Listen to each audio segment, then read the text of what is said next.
Bu kitablar İranın müxtəlif dövrlərini yazır.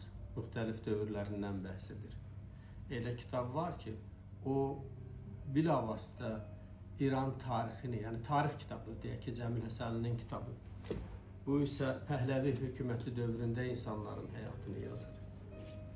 Bahar Mehi Müsəddiq hökumətinin devrilməsindən bəhs edir. Dumanlı Təbriz əsəri mükəmməl bir romandır. Mənə elə gəlir ki, Azərbaycan romançılığında bu əsərdən böyük bir əsər yoxdur. İranın çox gərgin bir dövrünü yazır. Yaşıl Bağın Ölüləri bu Pişəvəri hökuməti devrildi və Pişəvəri hökumətindən sonra o ərəfəni, o devrilmə ərəfəsini yazır. Çox təsirli bir romandır. Bunu oxuyandan sonra adama mən elə hesab etdim ki, yazıcı bunu yazarkən sanki bıçağın ağzı ilə, bıçağın ağzı üzərində elə hərəkət edir ki, heç bir tərəfi incitməsin. Çox mükəmməl bir romandır.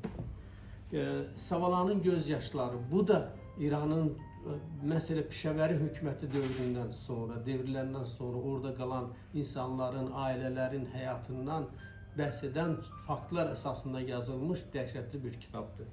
Mənim payım isə bu da o dövrdə yəni İran azadlıq sevər gənclərinin hekayəsidir. Mükəmməl bir əsərdir.